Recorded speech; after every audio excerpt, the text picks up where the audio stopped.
The rain pounded against the windshield as Garrett gripped the steering wheel, his knuckles white.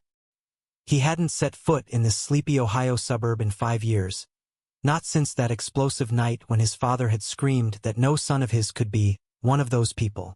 Now, at 28, with a stable job in Chicago and a life he'd built from the ashes of rejection, Garrett was back.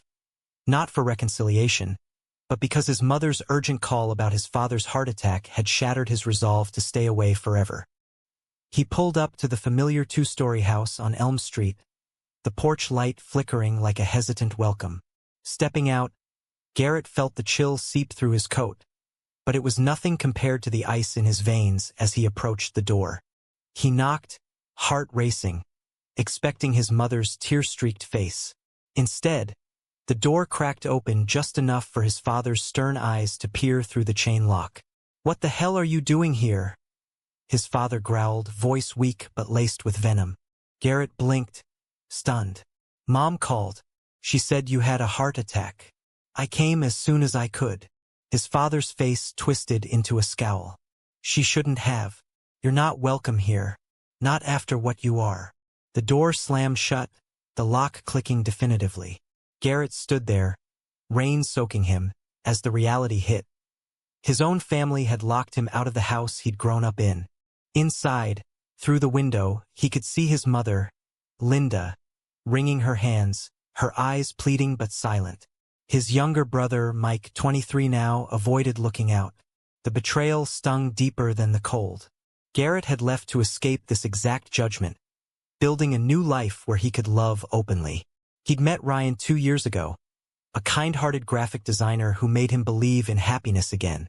But now, standing on the doorstep like a stranger, Garrett wondered if coming back was the biggest mistake of his life. He turned away, heading to the old oak tree in the yard where he'd carved his initials as a kid.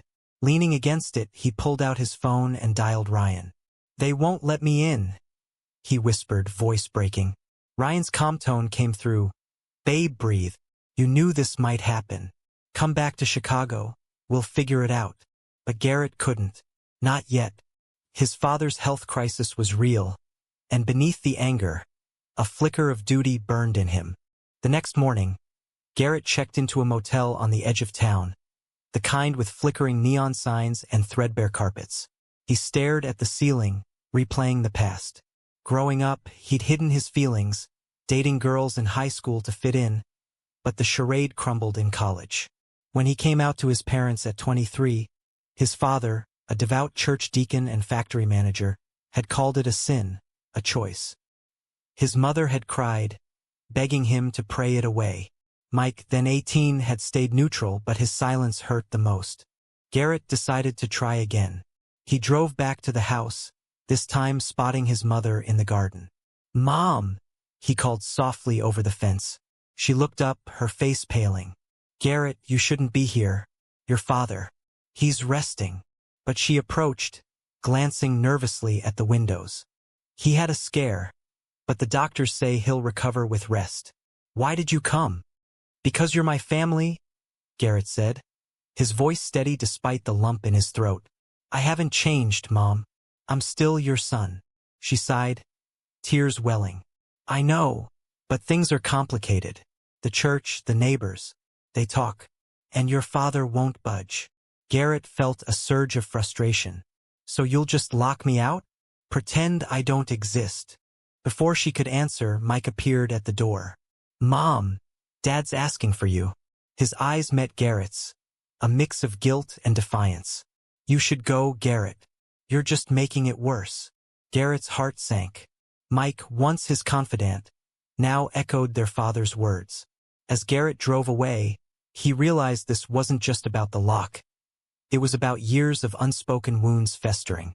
Back at the motel, Garrett paced, weighing his options.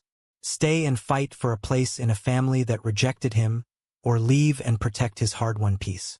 The decision loomed like a storm cloud. That evening, he met an old high school friend, Jamie, at a local diner. Jamie, now a teacher, had come out years after Garrett left and faced similar backlash. "Small towns don't change overnight," Jamie said over coffee. "But you showing up? That's brave. Or stupid."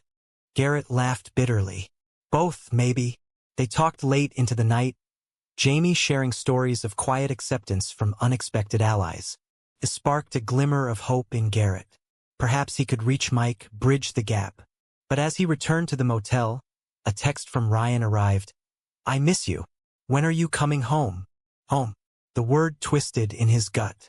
Chicago was home now, but roots pulled him back. The following day, Garrett visited the hospital where his father was recovering. Posing as a concerned relative, he slipped in during visiting hours. His father, hooked to monitors, looked frail. Dad? Garrett said softly, stepping closer. The old man's eyes widened. Get out, he rasped. You're no son of mine. Nurses intervened as Garrett backed away, the rejection echoing in his ears. Outside, Garrett collapsed on a bench, tears streaming. Why did he care? Why chase approval from someone who saw his love as a flaw?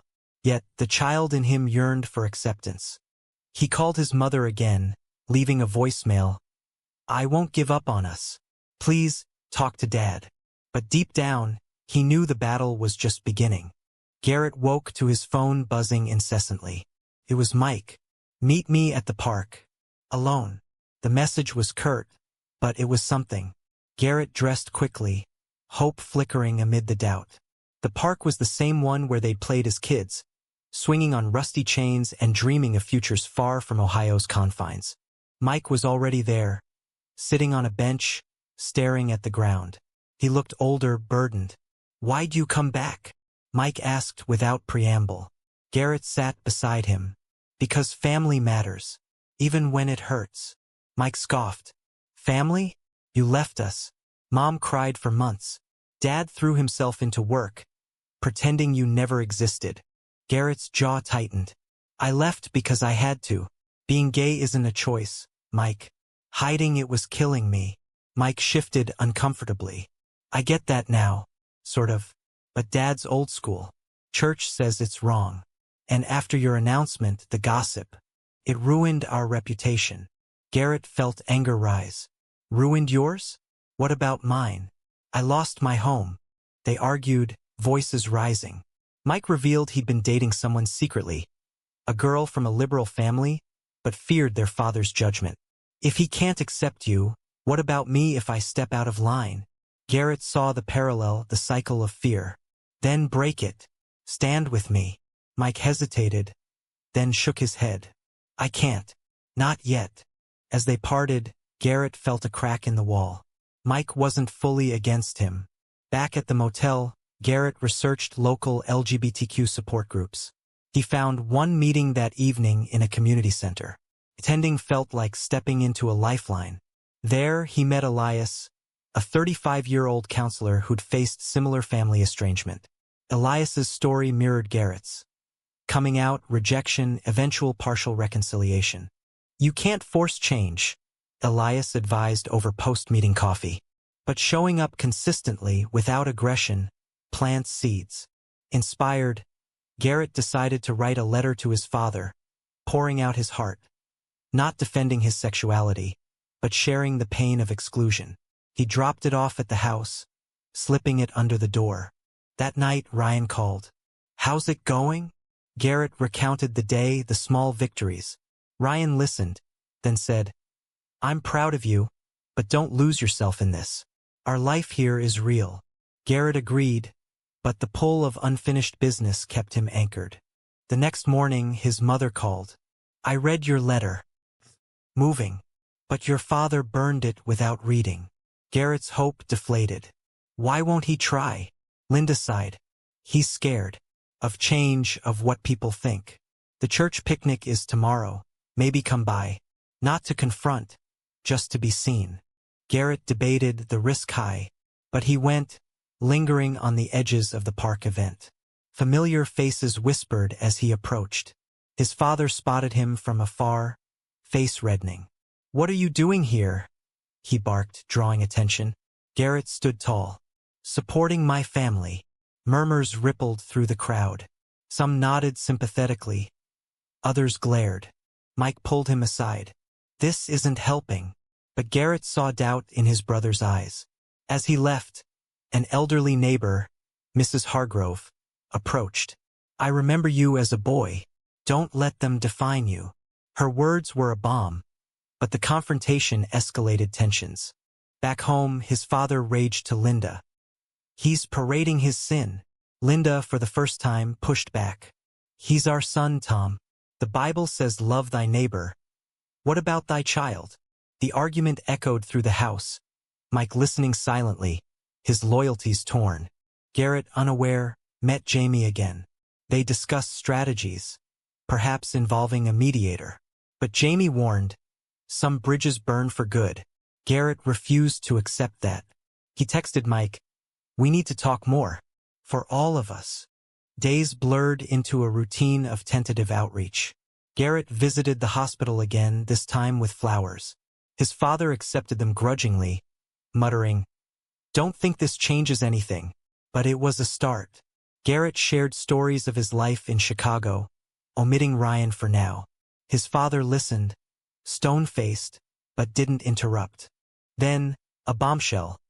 Mike confessed over lunch that he'd been questioning his own path.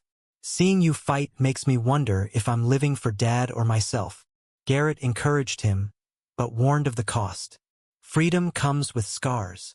As the week ended, Garrett felt progress fragile as glass. But a call from Ryan brought reality crashing. "I support you, but how long? I need you here." Garrett promised soon, but doubt crept in. Was he sacrificing his present for a past that might never heal? Tension simmered as Garrett navigated the minefield of family dynamics. His father's discharge from the hospital brought a reluctant invitation. "Come for dinner, but no funny business." Garrett accepted, heart pounding. The table was set with his mother's pot roast, a childhood favorite. But the atmosphere was thick with unspoken accusations. Small talk faltered. His father grilled him on his job, avoiding personal questions. Mike fidgeted, glancing at Garrett. Linda tried to steer conversation. Then, inevitably, it erupted. "So, you still that way?" his father asked bluntly. Garrett met his gaze. "Yes, Dad. I'm gay. It's who I am." Silence descended like a guillotine. His father slammed his fork down. "Not in this house. God doesn't make mistakes, but the devil tempts." Garrett's temper flared. "Love isn't temptation. It's real." Linda intervened. "Tom, please. He's here." But the damage was done. His father stormed out, leaving Garrett reeling. Mike followed Garrett outside. "That was rough, but you held your ground." For the first time, Mike opened up about his girlfriend, Sarah, whose family was progressive. Dad would hate them. Garrett saw an opportunity. Bring her over. Show him change is possible. Mike nodded thoughtfully. In Chicago, Ryan grew restless. Their calls turned strained. "You're there for them, but what about us?" Ryan asked. Garrett reassured him, but guilt gnawed. He confided in Elias at another support meeting. Balancing love and family is like walking a tightrope. Elias shared his own loss. A partner who left during his reconciliation attempts. Don't let history repeat. Inspired, Garrett invited Ryan to visit, but Ryan hesitated. "Not until they're ready to meet me as your partner." The standoff highlighted the divide. Garrett pushed forward, arranging a family therapy session through the church neutral ground. The session was explosive. The counselor, Pastor Reed, a moderate voice, encouraged openness. His father resisted. "The Bible is clear." Garrett countered with verses on love. Linda admitted her fear of losing both sons. Mike revealed his internal conflict. "I love Garrett, but I don't want to choose sides." Tears flowed, barriers cracking slightly. Post-session, his father grumbled but didn't outright reject. Progress? Garrett hoped, but betrayal lurked. Unbeknownst to him, his father contacted an old friend running a conversion program, whispering about saving Garrett. Garrett met Sarah, Mike's girlfriend, at a cafe. She was empathetic, sharing stories of advocating for LGBTQ rights. "Mike talks about you a lot. He admires your courage." Garrett felt a bond, urging Mike to introduce her to their parents. The introduction dinner was tense. His father eyed Sarah suspiciously, probing her views. When she mentioned supporting equality, he bristled. Liberal nonsense. Mike defended her first. Garrett watched proudly as Mike stood up. Dad, times change. We have to too. The evening ended awkwardly, but no doors slammed. Emboldened, Garrett shared more about Ryan with his mother privately. He's good for me, Mom. Kind, supportive. Linda listened, tears in her eyes. I want you happy, but your father. Garrett hugged her, a rare moment of warmth. Yet shadows lengthened. His father, cornered by change, made a decision. He invited Garrett over, claiming a truce. But it was a setup. Arriving, Garrett found not family, but Pastor Reed and 2 others from the conversion group. We want to help you, his father said. Garrett's blood boiled. Help? This is ambush. He stormed out, calling Mike. Did you know? Mike denied, shocked. No, I'd never. But trust frayed. Ryan, hearing this, urged Garrett home. They're toxic. Choose us. Garrett agonized. Stay and confront the manipulation or cut ties. He chose confrontation, emailing the family. Conversion therapy is abuse. If you push this, you'll lose me forever. Responses varied. Linda apologetic, Mike supportive, father silent. As high noon approached, Garrett attended a town hall on LGBTQ rights, speaking publicly. My family locked me out, but I'm knocking until they open. Applause mixed with boos, polarizing the community. The speech went viral locally, pressuring his father. At work, colleagues questioned him. The social cost mounted. His father, facing isolation, began to question his stance for the first time. But Garrett paid a price. Ryan's patience waned. I love you, but this is draining. Garrett realized the balancing act was tipping. The fallout from the speech rippled through town. Neighbors divided. Some sent supportive notes, others shunned the family. His father, humiliated, retreated into anger. You've turned us into pariahs, he yelled over the phone. Garrett stood firm. You did that by rejecting me. Mike, caught in the crossfire, mediated. He visited Garrett at the motel. Dad's struggling. The church is split too. Garrett saw Mike's growth. Then help him see reason. Together, they planned a private talk. No ambushes. The meeting at a neutral diner was raw. His father admitted fear. I don't understand it. What if it's my fault? Garrett shared his journey. The loneliness, the self-doubt. It's not anyone's fault. It's me. Tears broke through his father's facade. I don't want to lose you. It wasn't acceptance, but a thaw. Linda beamed at the progress, baking Garrett's favorite pie as a peace offering. Family dinners resumed, tentative. Garrett introduced Ryan via video call. He's part of my life. His father grunted but didn't object outright. Mike brought Sarah more often, normalizing diversity. But undercurrents swirled. A church elder, opposed to change, pressured his father. Don't cave to sin. His father wavered, secretly attending anti-LGBTQ meetings. Mike discovered this, confronting him. You're betraying Garrett. The argument escalated, Mike storming out to stay with Sarah. Garrett learned from Linda, devastated. He's backsliding. He faced a choice. Escalate or empathize. Choosing the latter, he visited his father alone. Dad, fear is winning. Remember when you taught me integrity? His father broke down. I'm trying, son. It's hard. Reconciliation seemed possible, but betrayal struck. The elder leaked Garrett's story to a conservative blog, twisting it into family destroyed by agenda. Hate mail poured in. Garrett's job in Chicago felt the heat. Clients questioned his drama. Ryan, supportive but strained, said, "This is affecting us. Maybe distance is best." Garrett agonized over the damage. His presence healed some wounds but opened others. Mike, furious at the leak, cut ties temporarily with their father. Choose love or hate, Dad. The family fractured further. Linda, torn, begged for unity. Garrett turned to Elias for counsel. Sometimes you save yourself first. But Garrett couldn't abandon ship. He organized a community dialogue, inviting all sides. The event was heated. Shouts, tears, stories shared. His father attended reluctantly, hearing testimonies that challenged his views. A turning point. A fellow church member revealed his own gay son, lost to suicide from rejection. The story hit his father hard. That night, he called Garrett, "I don't want that for us." Apologies flowed, genuine but incomplete. Yet the cost mounted.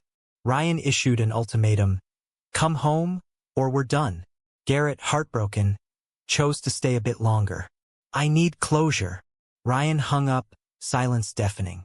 Alone, Garrett reflected on sacrifices. Had he traded one love for another? The next day, Mike reconciled with their father, urging acceptance. But Garrett's world cracked when Ryan texted, "I can't wait anymore. Goodbye." Devastated, Garrett confronted his family. "I lost Ryan because of this mess." Blame flew. His father defensive, Linda guilty, Mike empathetic. The confrontation unearthed deep resentments. In the aftermath, Garrett questioned everything. Was family worth the heartbreak? He extended his stay, determined to rebuild or sever cleanly. Grief over Ryan fueled Garrett's resolve. He threw himself into advocacy, volunteering at the support group. Elias became a mentor, helping him process the loss. Love sometimes means letting go. But Garrett's anger at his family simmered. A surprise. His father attended a group meeting anonymously. Spotting Garrett, he fled, but later confessed, "I wanted to understand." Garrett was wary. "Actions over words, Dad." They began weekly talks, unpacking decades of conditioning. Mike and Sarah got engaged, a joyous distraction. Garrett helped plan, feeling included. At the announcement dinner, his father toasted, "To family, however it looks." Garrett dared hope, but society pushed back. A local protest against LGBTQ rights targeted Garrett's speech. Threats arrived, forcing him to relocate motels. His mother worried, "Come stay with us." Garrett refused, "Not until it's safe." The climax built at Mike's engagement party. Guests included church friends, tensions high. When a guest sneered at Garrett, his father defended, "He's my son. Respect that." The room hushed. Garrett's eyes widened, a public stand. Emboldened, Garrett shared his story openly. Applause followed, but not unanimous. The elder confronted his father later. "You've gone soft." His father replied, "No, I've grown." Ryan's absence haunted Garrett. He reached out, but Ryan had moved on. "I wish you well." Closure hurt, but freed him. Family bonds strengthened. Linda organized a Pride event booth, surprising everyone. Mike confided, "Sarah's pregnant. We're naming the baby after you if it's a boy." Garrett teared up. Yet moral dilemmas lingered. His father still attended church, hearing conflicting messages. One sermon condemned homosexuality.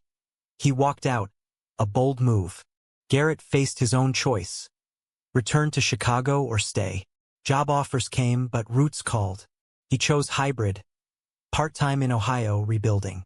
A final confrontation. The elder tried swaying his father back. "Think of eternity." His father chose family. "Eternity without my sons is hell." Healing began, scars visible. Garrett dated casually, wary of commitment. The journey taught him resilience. Months passed, the family evolving. Dinners became genuine, laughter replacing tension. His father read books on acceptance, asking questions humbly. "Tell me about Ryan." Garrett shared, pain easing. Mike's wedding was a milestone. Garrett as best man, his father walking Sarah down the aisle, her family absent. In his speech, Garrett toasted, "Love wins when we choose it." His father hugged him afterward. "I'm proud." But society tested them. A church schism occurred. His father left for a more inclusive congregation. Neighbors warmed slowly, some never.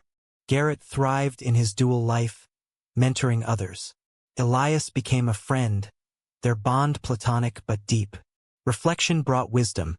Rejection's roots in fear, acceptance's price in courage. One evening, under the oak tree, his father apologized fully. "I was wrong. Forgive me?"